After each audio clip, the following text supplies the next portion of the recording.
You're watching Next Pitch, the student athlete playbook for parents raising tomorrow's athletes.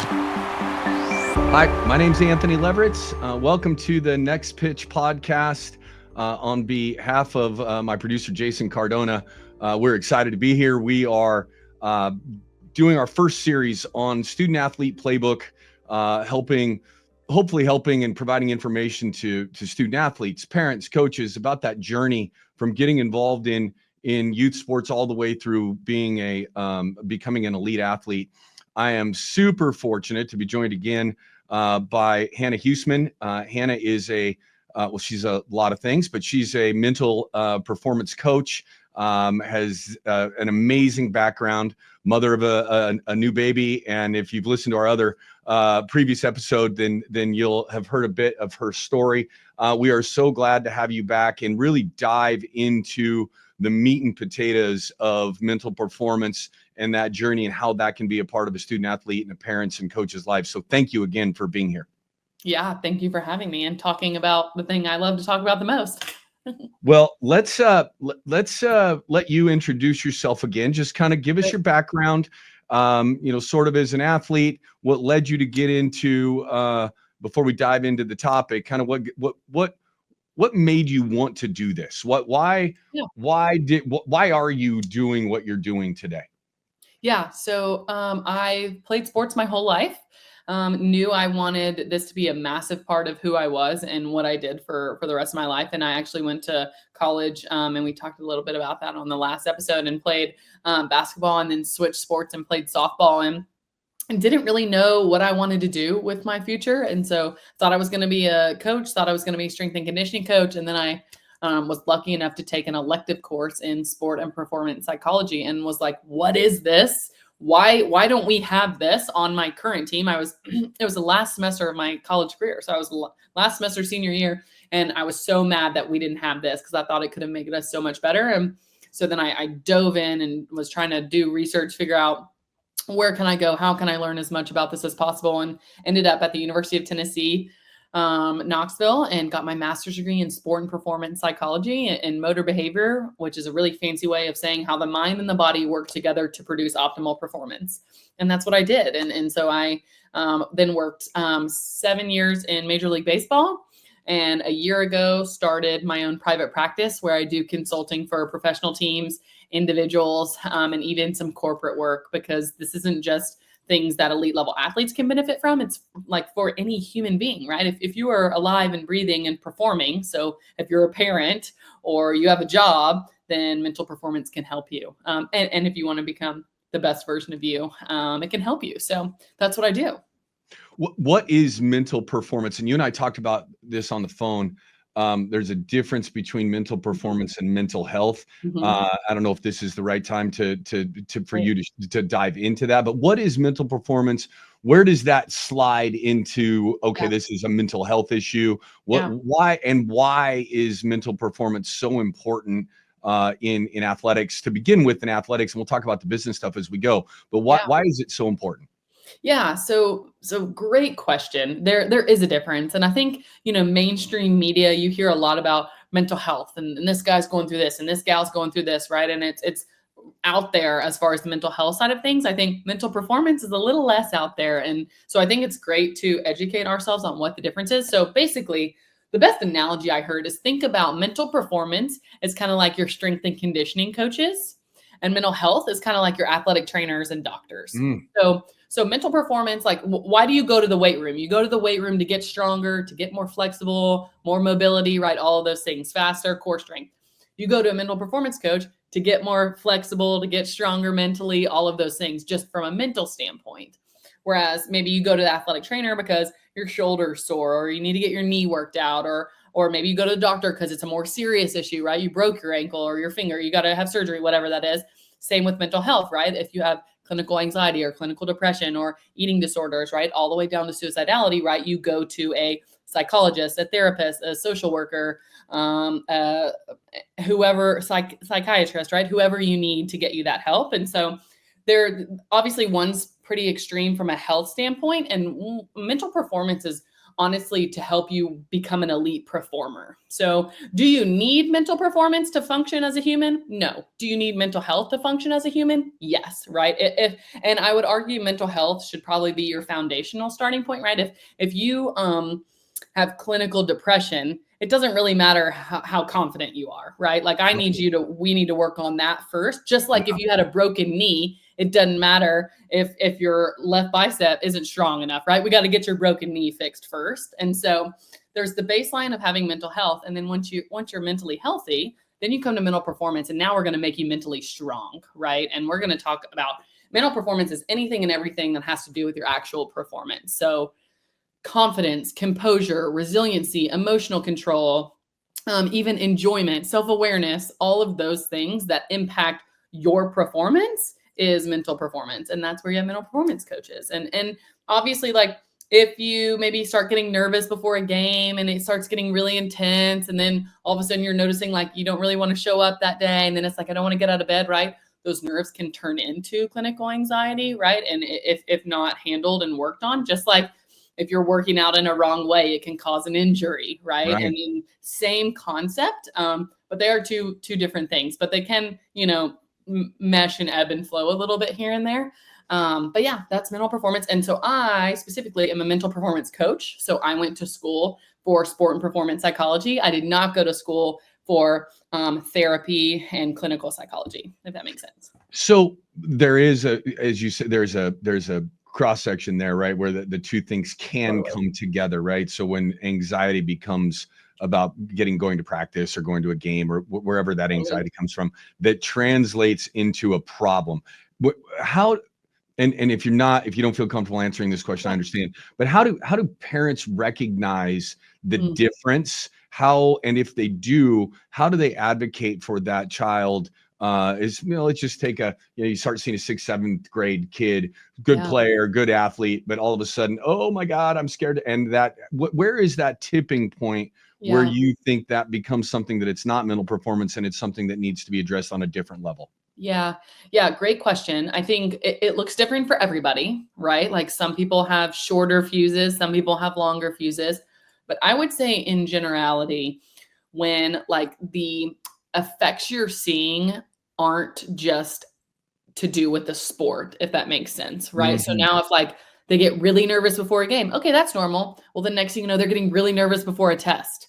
Well, next thing you know, they're getting really nervous to even like walk outside because it's too hot, or they just don't want to go to school today, right? When it becomes bigger than one specific thing, like specifically to sport related, right? Because we get nervous all the time, right? People get nervous all the time. And I think we have to be careful not to over diagnose like your kid's nervous, they don't have clinical anxiety, right? Or maybe they do, right? If it's a big picture, if this is impacting other things in their life, then maybe they do, right? But be careful. And I tell athletes this all the time, be careful throwing the word anxiety around when it might just be nerves or stress.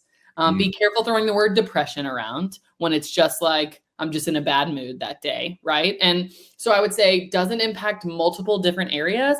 And also, is it like lasting longer than it should, right? Like nerves should last the night before a game, right? Leading up to the game. And then after the game, they should be like, oh, I'm exhausted, right? But it shouldn't be like, I'm already thinking about the nerves of the next game in 3 days kind of thing. So like look at timeline, and then is it impacting multiple avenues? I think is when it could potentially go from mental performance to mental health. That's and great. Also if your kid's just acting different, right? Like that's abnormal behavior. Because it can just be specific sport related, right? But when things just aren't normal and just seem off, I would say start looking into it maybe. So mental performance. I'm a parent of a 10, 11, 12, 13-year-old kid, and I don't have the money to or the resources to go seek out a mental performance coach, but I want to start implementing some sort of tools to help my child with their nervousness or their performance or all of those things that you talked about, confidence, those types of things. What are some simple things that people who support their coaches, parents can do to support the athlete, trigger words for the kids, maybe that they can provide to those young people that don't quite yet have the resources to be able to get their kid involved in a regular program? Yeah.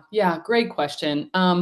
First and foremost, I think be careful of forcing it on them from a young age, right? Like, and I have parents call with 10-year-olds, hey, can you work with them? Like, I'm like, I don't know. No, like, I don't think you need a designated coach to work with a 10-year-old, because even if they don't have good emotional control, I don't think I'm going to be that much of a help, right? That they kind of got to process that and learn it and go through it to figure it out.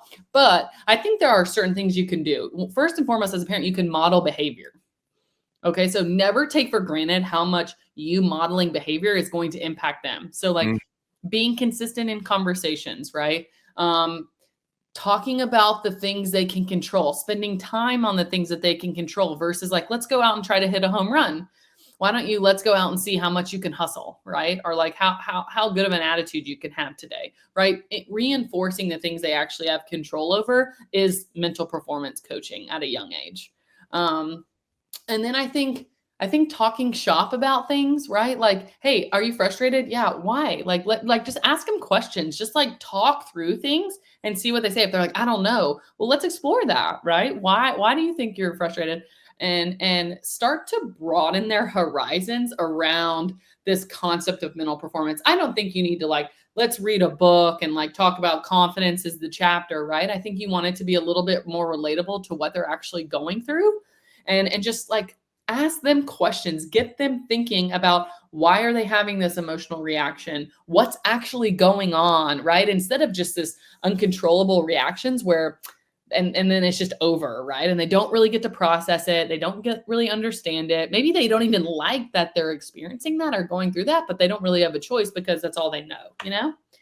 So like ask questions about whatever's going on in a non-derogatory way, right? And if you do it consistently, then it's not seen as bad, right? If you're just constantly kind of opening the conversation around what's going on, you know?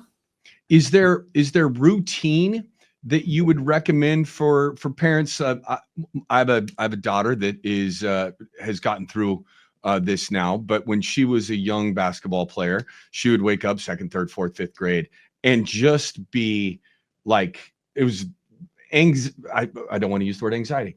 Sorry, I'm learning. See, I'm coachable. She would be nervous to the Yeah. point where it would impact her mood and about what was going to happen. What type of routine can a young person do on game day, or that, you know, we play at 2:00 in the afternoon, I wake up in the morning? Is there a routine? Is there conversation? Is there something that a young person can do to help alleviate that?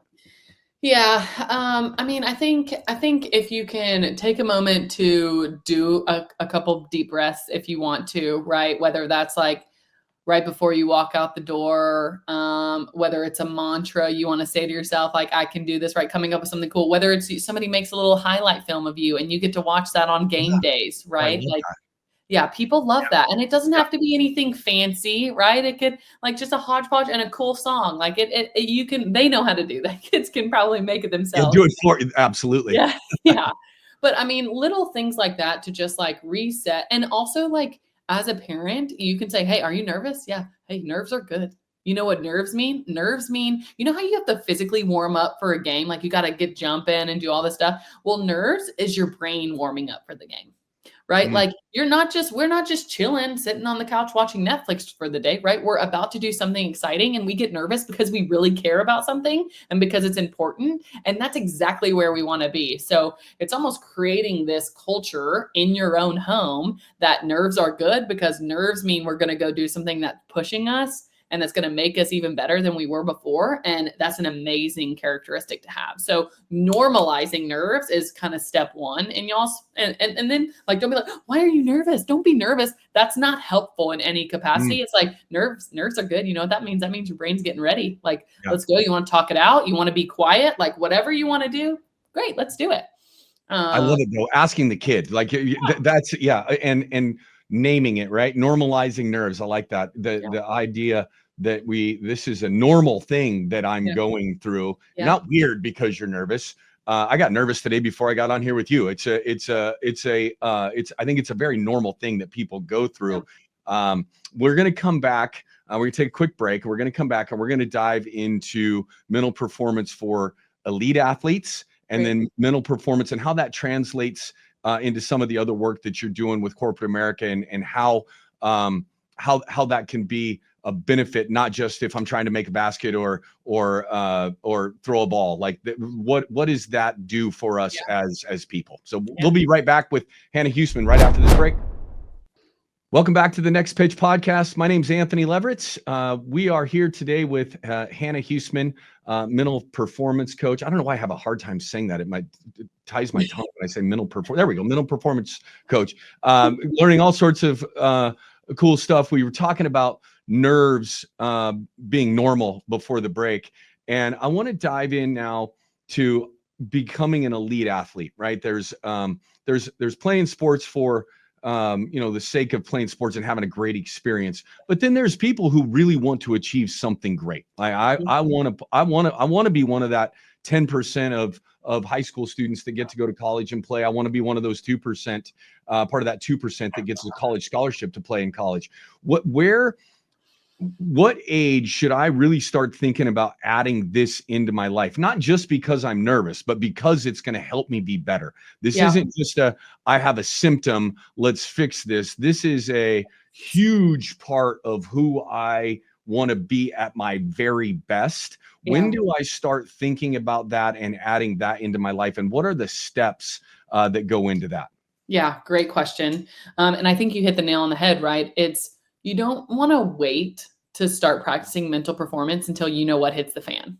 Yeah. Right. And that's reactionary mental performance, which can still be beneficial, right? If you've never thought about it, you've never heard about it, and all of a sudden you've got the yips, right? And you need to talk, which is like far worst case scenario, right? It's not just like, oh, I'm in a slump, I'm not performing well, or I know I could be performing better, right? It can be reactionary, but if you are genuinely trying to pursue elite level performance, right? So I would imagine you make that decision maybe like high school, freshman, sophomore year. I think that's when I would really start to, okay, if I want to go, because I think by then you've made the decision, I want to play in college, I want to go compete at a higher level. I need to make sure, right? That's when you start probably eating healthier. You probably hit the gym a little harder. You probably take it a little bit more specific. Maybe you start to narrow in on your sport a little bit more. I think that's a perfect time to start adding in serious mental performance training. And how to do this, right, is up to you. There are tons of books out there. I say tread with caution, right, on that, of knowing what are the good books and what are the Joe Schmo just threw together a book and you should believe it. Same with Twitter and social media concepts out there. Like, right, do they have their masters? Are they educated in this? Are they a certified mental performance coach from the Association of Applied Sports Psychology, right? Is there any background in what they're doing?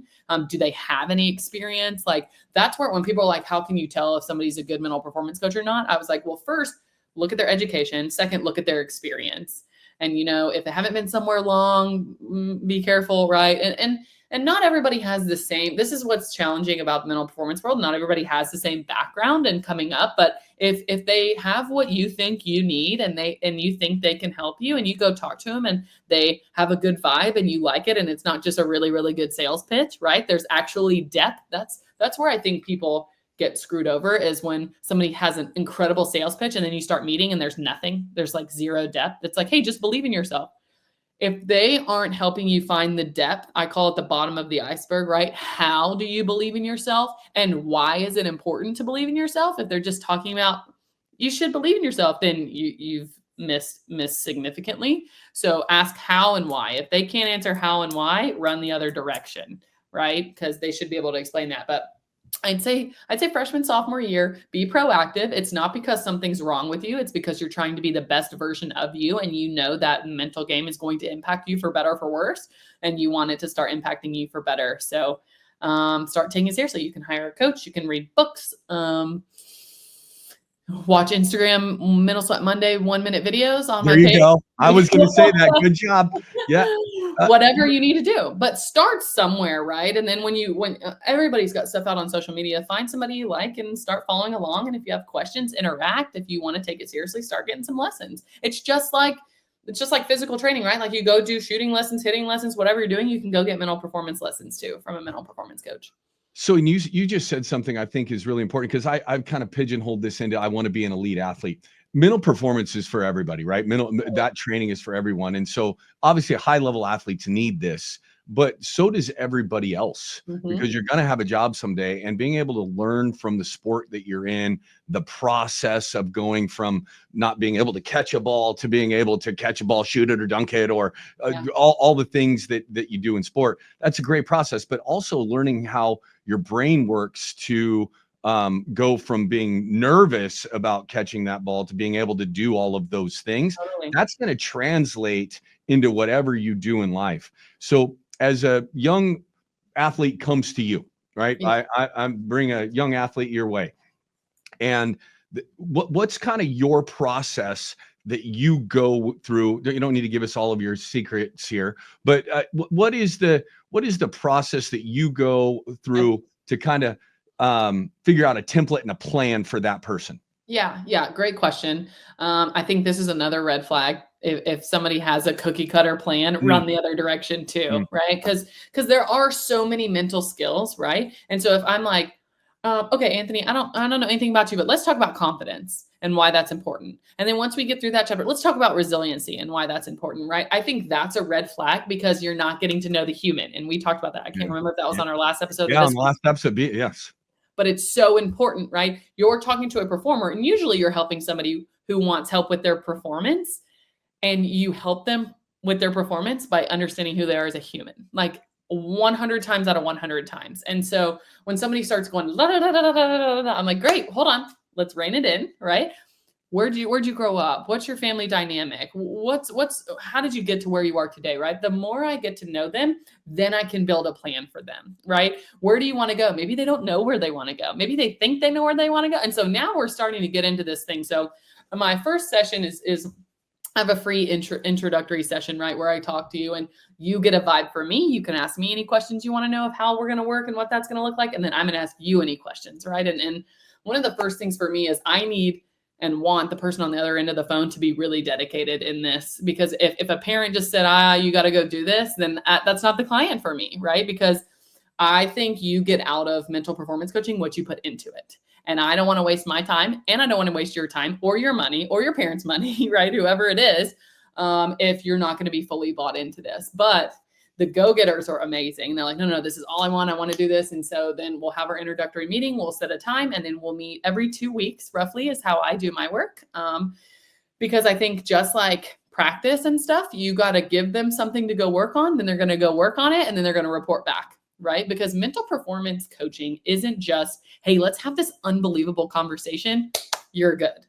It's actually, let's have this unbelievable conversation, and then you go put it into action, and then you're going to come back, and then we're going to have another conversation based off of that, right? And so I think there's some disconnect when people think, oh, I feel really good, and I love this, and I'm sold. And it's like, yeah, but to talk about mental performance is one thing. To actually do it is a whole nother thing, and it's incredibly challenging. And so it can be in person, it can be virtually. A lot of my stuff's done virtually now. And then you sign up for anywhere from 3 to 6 months we'll start with, right? And see how that goes. And then usually it ends up carrying on, and because it's just unbelievable conversation, and you feel better about what you're doing. You have clarity around who you are and what you want, and you know how to go get it. And you're given practical skills to go put into play instead of just motivational speeches, which I think you got to be careful with. And don't get me wrong, those serve a point and a purpose, right? If you want just to get rah-rahed up and like run out the door and go be in a good mood, great.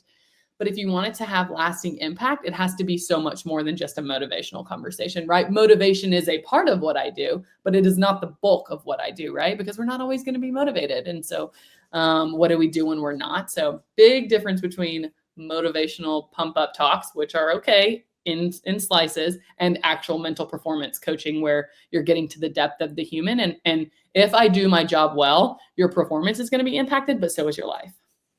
Yeah, so many good things right there to unpack. But one of the things that I really believe in is what you said about it has to be the young person's, it doesn't have to be their idea, but it has to be that they want to do it. For sure. And involving the parents is fine. And as a parent, understanding that your child wants to do this, and then giving them, make them write out their goals, make them talk to you about their goals.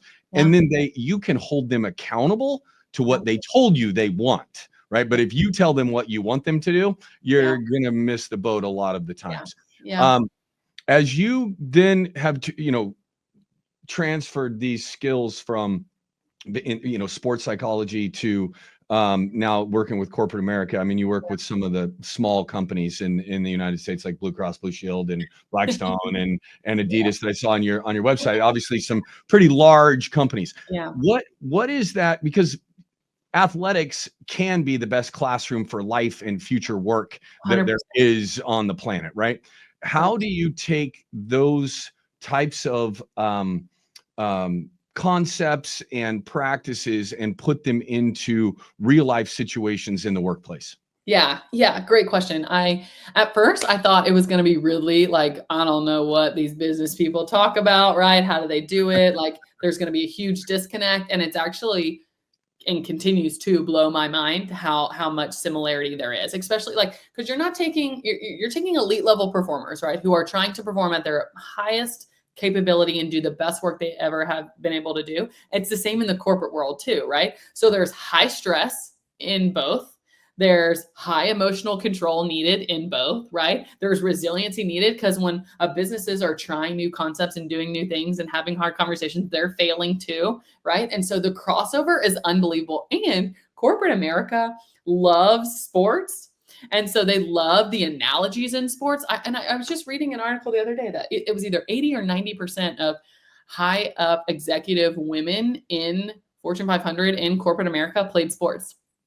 And so That's amazing. it's amazing. It makes sense Yeah. though, because like you're built time management, resiliency. One of the most impactful things that our university ever did was we went to a life after college like seminar one night, and it was all the college athletes went into it, and there was a slide that said why former athletes are more likely to get the bigger jobs, or like why they're really good, because a lot of us get out of college and we're like, shoot, I have nothing on my resume except being a college athlete, right? I haven't Yeah. done anything. And then it listed probably 50 skills. I've got it somewhere. I need to find it. But it's like all the skills you've learned as an athlete that will help you in the real world. And it's unbelievable, from resiliency, time management, handles stress, handles pressure, works well with others. Like the list goes on and on. And it's the same thing in corporate America, but a lot of them haven't had that team Yeah. experience. Yeah. Some of them have, right? Or some of them, the number one thing I get after a talk is like, oh, my son could use this. And I'm like, for sure, but could you too?